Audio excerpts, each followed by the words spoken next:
Hallelujah. सभी को जय मसीह की। मैं अमरीक जॉय आज एक बार फिर प्रभु पिता का धन्यवाद करता हूं कि प्रभु पिता ने समय दिया कि परमेश्वर के वचन आपके साथ बांट सकूं। आप मेरे इस चैनल को सब्सक्राइब कर लो, साथ में जो बेल आइकन है उसको टच कर लो ताकि आने वाले वीडियो का नोटिफिकेशन, उसकी जानकारी आपको तुरंत मिलने पाए और आप मेरे साथ इस वीडियो के अंत तक बने रहें। वीडियो पसंद आए इसको शेयर कर देना, कमेंट करना, लाइक करना। नहीं पसंद आए तो कोई बात नहीं, आप इसको डिसलाइक करना और कमेंट भी करना।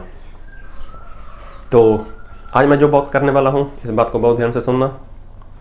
एक बार एक इंसान था, वो सफ़र कर रहा था। तो सफ़र करते हुए वो कहीं पर जा रहा था। तो उसके पास तो सारा सामान था, लेकिन रास्ते में जाते हुए उसको प्यास लगी। जब प्यास लगी तो एक वहाँ पर पानी बेचने वाला इंसान था। उसने उस पानी बेचने वाले इंसान को बुलाया, भैया पानी की बोतल कितने की है? तो उसने बोला, मुझे पानी की बोतल बेचनी नहीं है। उसने बोला, क्यों? आप तो पानी की बोतल बेचने के लिए काम कर रहे हो, मैंने देखा है आपने कई लोगों को बेचा है। तो उसने बोला, अगर आपको पानी की प्यास होती तो आप मुझे पानी का भाव नहीं पूछने वाले थे। मतलब अगर आपको प्यास होती तो, लेकिन अभी मैं आपको कुछ बोलूँगा तो आपको ऐसा बोलने वाले हो कि इसका रेट ज़्यादा है, वहाँ पर ऐसा है, वहाँ पर ऐसा है। तो जिसको प्यास होती है ना, वो कभी भी किसी बात को पूछता नहीं है।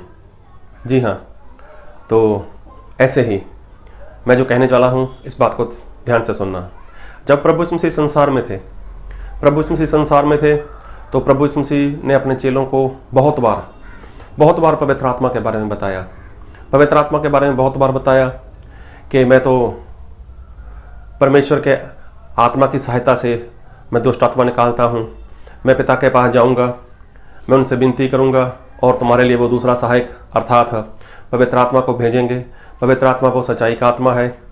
पवित्र आत्मा वो तुम्हें शक्ति देगा। पवित्र आत्मा वो तुम्हें सामर्थ्य देगा। ये सारी बातें प्रभु यीशु मसीह ने अपने चेलों को बताई थी और चेले भी हर बार पवित्र आत्मा के बारे में सुनते थे। लेकिन चेलों ने प्रभु यीशु मसीह को छोड़ा नहीं और चेलों ने कुछ बोला भी नहीं प्रभु यीशु मसीह को, लेकिन चेले लोग प्रभु यीशु मसीह के साथ साथ चलते रहे। और एक समय आया कि जब प्रभु यीशु मसीह की मृत्यु हो गई, प्रभु यीशु मसीह मुर्दों में से जिंदा हो गए। अब प्रभु यीशु मसीह चेलों के साथ लगातार नहीं रहते थे, तो चेले लोग भी इस बात से अभी थोड़ा दुखी भी थे, उदास भी थे कि हमारा गुरु, हमारा प्रभु जिसके लिए हम सब कुछ छोड़कर उनके साथ साथ जा रहे हैं, अभी वो हमारे साथ नहीं रहते। तो उसके बाद प्रभु यीशु मसीह ने उन चेलों को अपने पास बुलाया कि एक जगह है, वहाँ पर तुम लोग आना। तो वहाँ पर बाकी चेले 11 लोग थे और 12वां चेला यहूदा इस्करियोती थी, उसने तो आत्महत्या कर ली थी और वो मर गया था। अभी 11 चेले प्रभु यीशु मसीह के पास उस पहाड़ पर पहुँच गए। तो प्रभु यीशु मसीह ने उनको एक आज्ञा दे दी, आप पढ़ना चाहो तो मत्ती उसका 28 अध्याय उसके 19 वचन को पढ़ लेना। और जब प्रभु यीशु मसीह स्वर्ग में चले गए, ये सारी बातें चेलों ने अपनी आंखों से देखा। प्रभु यीशु मसीह से आखिरी बार उन्होंने बात भी की, प्रभु यीशु मसीह को आखिरी बार उन्होंने सुना भी। और प्रभु यीशु मसीह जब स्वर्ग में चले गए तो चेलों ने देखा, अभी तो हमारे प्रभु वो तो हमेशा के लिए स्वर्ग में चले गए हैं, अब हम क्या करें? क्योंकि तब का माहौल बहुत बिगड़ा हुआ था। तब चेलों के अंदर बहुत डर था। डर ऐसा था कि उन लोगों ने हमारे गुरु को मार दिया तो हमें कौन सा छोड़ने वाले हैं। अभी जैसे कैसे हुआ क्या, चेलों को एक बात याद थी कि प्रभु यीशु मसीह ने हमारे लिए कुछ बोला है। और मैं बाइबल से एक वचन पढ़ूंगा आपके लिए, और मैं वचन पढ़ूंगा आपके लिए प्रेरितों काम उसका 1 अध्याय उसके 8 वचन से। परंतु जब पवित्र आत्मा तुम पर आएंगे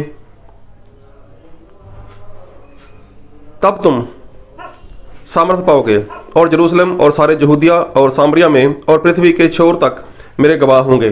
देखो, चेलों को ये बात याद थी कि प्रभु यीशु मसीह ने ऐसा बोला है कि जब तुम पवित्र आत्मा पाओगे तब तुम्हें सामर्थ्य मिलेगी, तुम लोग सामर्थ्य पाओगे जब पवित्र आत्मा तुम्हारे पर आएगा। अभी चेलों को यही मालूम था कि प्रभु यीशु मसीह ने ऐसा बोला है, तो अभी बिना पवित्र आत्मा के तो हम कुछ कर ही नहीं सकते। ये बात चेले अच्छे से जान चुके थे कि प्रभु यीशु मसीह ने बोला कि पवित्र आत्मा पालो।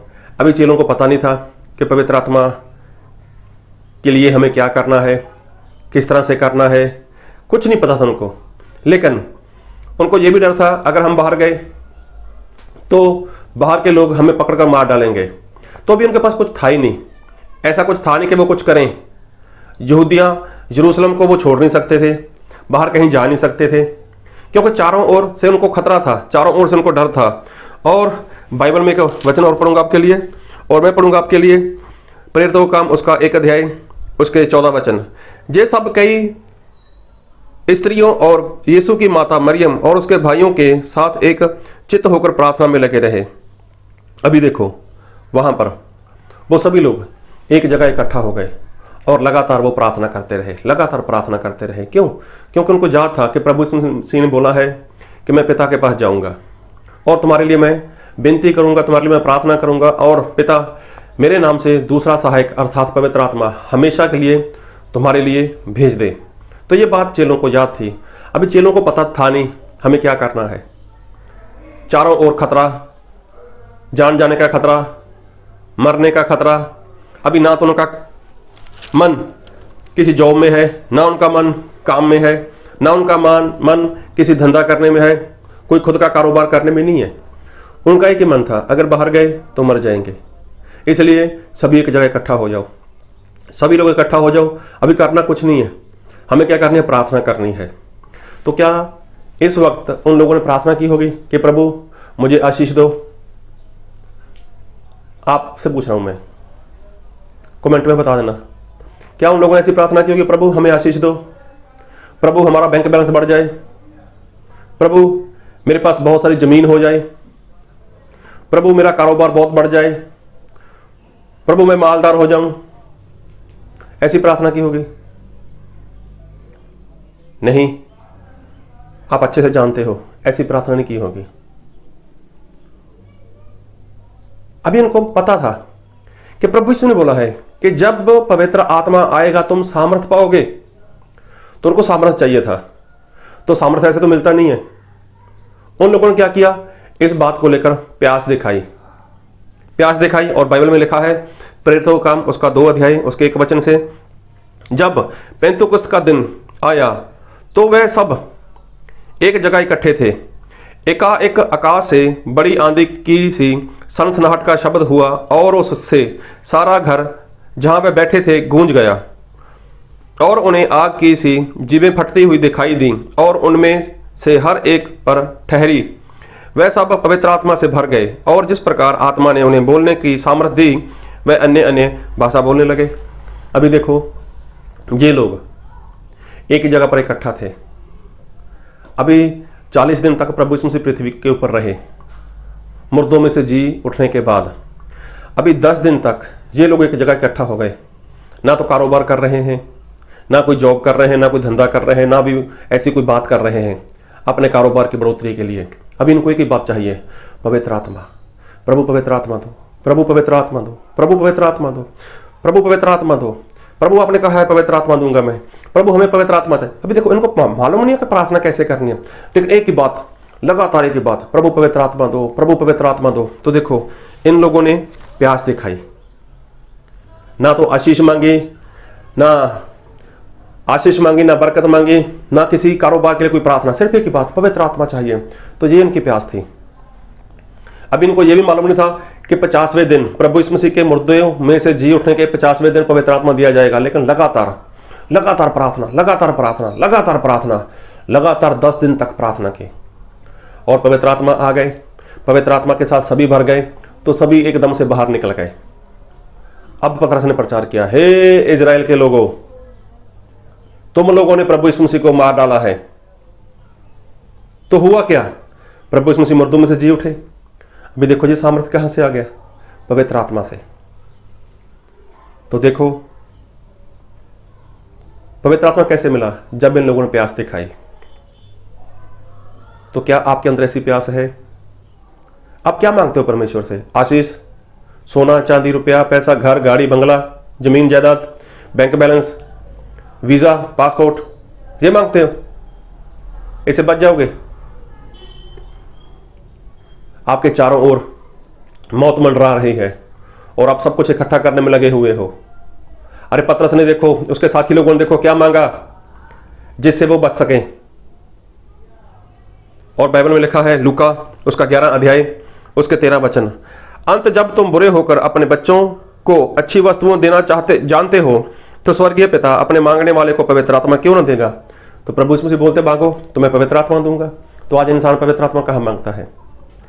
आज तो इंसान को चाहिए बैंक बैलेंस, आज चाहिए इंसान को महंगी महंगी गाड़ी, महंगी सी जमीन, रुपया पैसा सब कुछ चाहिए, लेकिन पवित्र आत्मा के लिए प्यास तो है नहीं।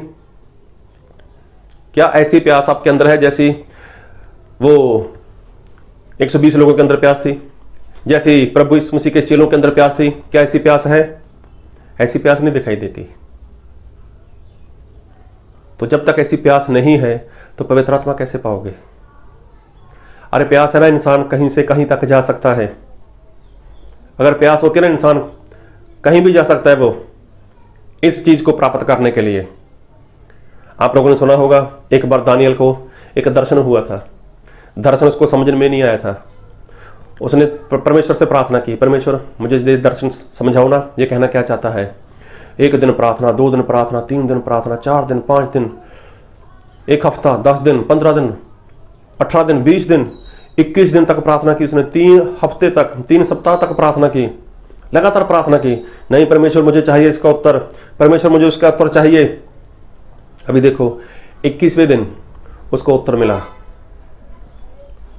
आजकल अगर कोई ऐसी प्रार्थना हो, इंसान 5, 10 मिनट, 15 मिनट प्रार्थना करता है, उसके बाद उत्तर मिला तो ठीक, नहीं तो इंसान वो प्रार्थना करनी भूल जाता है। अरे प्यास नहीं है। क्या ऐसी प्यास है जैसे दानियल के अंदर प्यास थी? क्या ऐसी प्रार्थना प्यास है जैसी प्यास प्रभु यीशु के चेलों के अंदर थी? अगर ऐसी प्यास नहीं है तो प्यास कैसे बुझेगी? अरे पवित्र आत्मा वो सामर्थ्य देते हैं, पवित्र आत्मा वो सहायक है, पवित्र आत्मा वो मददगार है, पवित्र आत्मा हमें सारी बातों में अगुवाई करते हैं। लेकिन प्यास ऐसी नहीं है। लेकिन चेले एक बात जानते थे कि प्रभु यीशु ने बोला पवित्र आत्मा दूंगा दूंगा, लेकिन उन लोगों ने किया क्या? हर रोज, हर बार, पल प्रतिपल, दिन प्रतिदिन यही प्रार्थना, प्रभु पवित्र आत्मा दो, परमेश्वर पवित्र आत्मा दो। हम पवित्र आत्मा के बिना अधूरे हैं, हम पवित्र आत्मा के बिना कुछ कर नहीं पाएंगे, पवित्र आत्मा दो। मांगते रहे 10 दिन तक पवित्र आत्मा मांगी।